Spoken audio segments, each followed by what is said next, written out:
भगवान नाम जाप करने से काम थोड़ी ना होता है। काम तो भाग्य से होता है। सब कहते हैं नाम जाप करो, नाम जाप करो, नाम जाप करो, इससे क्या हो जाएगा।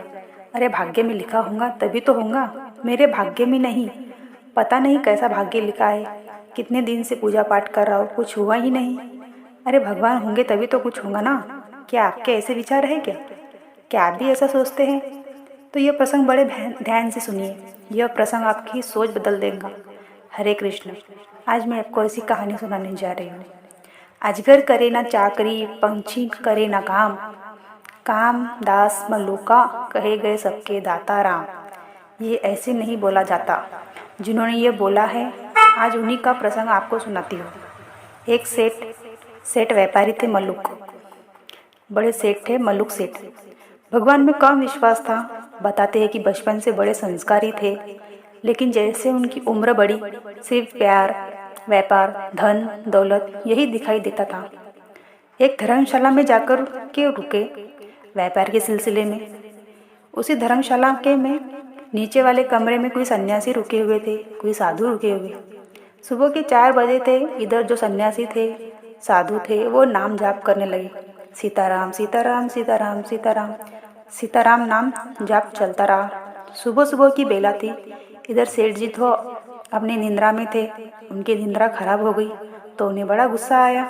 सर्दी का समय था। कौन सुबह सुबह ये नाम जाप कर रहा है, सीताराम सीताराम सीताराम सीताराम। नींद खराब कर दी। लेकिन वो साधु जो थे लगातार नाम जाप कर रहे थे, सीताराम सीताराम सीताराम सीताराम। सुबह हुई, सेठ जी को पता करने आए कि कौन थे, क्यों शोर मचा रहा है। पता लगा कि एक सन्यासी, एक साधु जिनके पास गए। बोले, क्यों महाराज, ये सुबह सुबह आप नाम जाप कर रहे हो, सीताराम सीताराम सीताराम, क्या होगा इससे? मेरी नींद खराब कर दी। आप ये सुबह सुबह आराम करने का समय होता है। आराम से उठो, खाओ पियो, मस्त रहो। सुबह 4 बजे उठकर ये कौन सीताराम सीताराम करता है?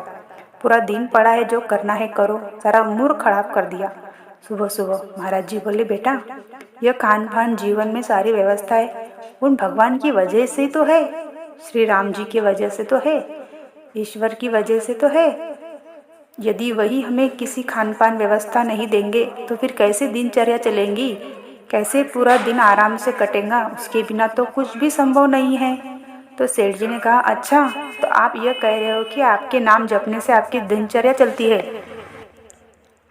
सारी व्यवस्थाएं होती, कुछ भी मन में आता है, कुछ भी कह देते हो आप अपनी सहूलियत के हिसाब से। कुछ काम धंधा तो है नहीं आपको, कुछ काम धंधा तो करना नहीं है, बस नाम जाप करना है, बस ये ढोंग करना है, कुछ काम धंधा नहीं करना है। आपकी ऐसी व्यवस्थाएं नहीं बनती। काम धंधा करना होता है, मेहनत करनी होती है। जब मेहनत करते हैं ना, वो अपना भाग्य चमकाता है, धन आता है तो उससे व्यवस्थाएं बनती है। नाम जाप करने से व्यवस्था नहीं बनती। तो महाराज ने बड़े शांत स्वभाव से कहा कि सारी व्यवस्थाएं नाम जाप करने से ही बनती है। जो भोजन हम करते हैं वो ईश्वर ही हमें देते हैं, तभी हम कर पाते हैं। तो सेठ जी बोले कि ठीक है, मैं तुम्हें 24 घंटे का समय देता हूँ। मेरी नज़र में जो भगवान होते नहीं, लेकिन यदि तुम कहते हो कि भगवान होता है और वही सब कुछ देता है, तो 24 घंटे का समय देता हूँ। 24 घंटे में अपने भगवान को बोलो कि मुझे भोजन करवाए। मैं कुछ भी नहीं कहूँगा। तुम्हारे भगवान ने मुझे भोजन करवा दिया तो मैं जिंदगी भर के लिए तुम्हारा शिष्य बन जाऊँगा। और यदि भगवान ने भोजन नहीं करवाया तो तुम मेरे शिष्य बन जाना। तो महाराज जी ने कहा, ठीक है, जैसे आपकी इच्छा, ऐसा कर लीजिए।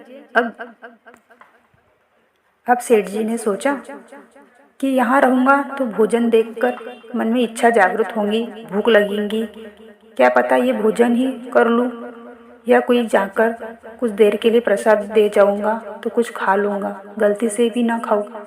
इसलिए मैं एकांत में चला जाता हूँ। एकांत में जाऊँगा, वहाँ कोई भोजन ना दे, और 24 घंटे के बाद मिलता हूँ, फिर बताता हूँ इस महाराज को। इधर महाराज अपने ईश्वर को याद कर रहे हैं और कह रहे हैं, प्रभु इसे सद्बुद्धि दे, इसे समझा कि प्रभु कि सबका दाता है, तू सभी को देता है, इसका शिष्य नहीं बनना। प्रभु मुझे आपकी शरण में रहना है। यह साधु प्रार्थना कर रहे हैं भगवान से।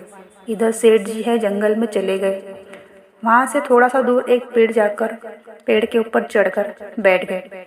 पेड़ पर जाते ही उन्होंने सोचा, अब मैं यहाँ बैठा रहूँगा, यहाँ कहाँ से कौन मुझे भोजन कराएगा। जैसे ही 24 घंटे बीत जाएंगे तब इसको महाराज को फिर बताऊंगा, देखो कि तुम्हारे भगवान ने मुझे अब तक कुछ नहीं दिया। सेठ जी इधर पेड़ के ऊपर चढ़कर बैठ गए। कुछ देर बाद वहाँ पर बंजारे आए। बंजारों ने वहाँ अपना भोजन तैयार करना शुरू कर दिया पेड़ के नीचे। थोड़ी देर के लिए विश्राम करने के लिए रुके थे। ऐसे ही कई ने पेड़ के नीचे अपना भोजन तैयार किया। भोजन तैयार होने लगा। इधर से सेठ बैठे हुए सब उन्हें देख रहे थे, निहार रहे थे। सेठ जी कहने लगे कि कितना भी अच्छा भोजन बन जाए मैं नीचे नहीं उतरूंगा, कितनी भी अच्छी खुशबू आ जाए भोजन की मैं नहीं करूंगा। जब भोजन मैं नहीं करना चाहता तो कौन मुझे करवा सकता है। बस कल सुबह की तो बात है, 24 घंटे बीत जाएंगे, मैं भोजन नहीं करूंगा। इधर बंजारे का भोजन तैयार हुआ और दूर से आवाज़ आई कि जैसे बहुत सारे घोड़े आ रहे हैं। पुराना जमाना था, डाकू इस तरह से आते थे, डकैत इस तरह से आते थे कि बंजारों ने सोचा कि डकैत आ गए हैं। डाकू आ गए, वो अपना सारा सामान उठाकर भाग गए।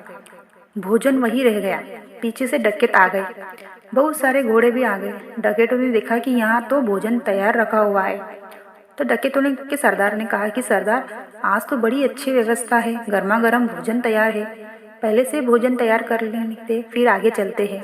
तो सरदार ने कहा कि नहीं, यह कोई जाल बिछाया गया है, किसी ने हमारे खिलाफ जाल बिछाया है। किसी को पता था कि हम यहाँ से गुजरेंगे, यह भोजन रास्ते में रखा है, इससे जहर मिलाया है, जहर मिलाया होगा, हम भोजन खाएंगे और यहीं मर जाएंगे।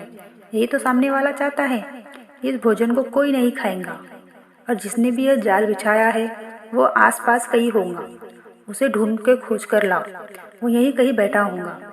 अब सारे डाकू खोजने लगे जंगल में इधर उधर। ऊपर सेठ जी बैठे थे पेड़ पर, वो सारा नज़ारा देख रहे थे। घबरा गए, डर कर। उस घबराहट से उनके शरीर में कोई थोड़ी सी हलचल हुई। हलचल होने के कारण नीचे खड़े डकैतों को पता लगा कि शायद कोई ऊपर बैठा है, हमें देख रहा है। सेठ जी बैठे बैठे सेठ जी को नीचे उतारा। सेठ जी तो घबरा गए। सेठ जी ने कहा कि मुझे आप गोली मत मारना, मुझे जान से मत मारना, मेरी कोई गलती नहीं है, मैंने भोजन नहीं बनाया है और मैंने यहाँ रखा भी नहीं है। तो सरदार ने कहा कि कोई बात नहीं, हम तुम्हें गोली से नहीं मारेंगे, तुमने ये जो जाल बिछाया है इसका हमें पता चल गया, अब तुम यह भोजन खाओ, चलो भोजन करो। सेठ जी ने कहा मैं भोजन नहीं खाऊंगा। भोजन तो करना ही है तुम्हें, सरदार जी ने कहा। सरदार ने कहा देखो मैंने कहा था ना इसमें जहर मिलाया है, तभी तो यह नहीं खा रहा है, अब भोजन इसे खाना ही पड़ेगा। सेठ जी ने कहा कि मैं भोजन नहीं खाऊंगा, मैंने तो कसम खाई है मैं भोजन नहीं खाऊंगा, मुझे भोजन नहीं करना।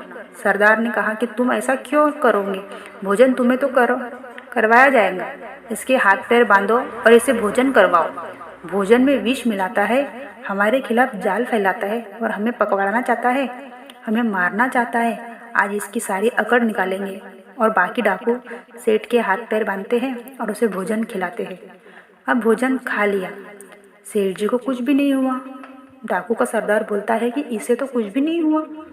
सेठ जी कहते मैंने तो पहले ही आपसे कहा था कि भोजन मैंने नहीं बनाया, ना मैंने रखा है, यहाँ आपने मुझे ज़बरदस्ती भोजन करवा दिया, इसमें तो कोई विष भी नहीं है, विष होता तो मैं मर जाता ना, लेकिन मैं तो आपके सामने हूँ।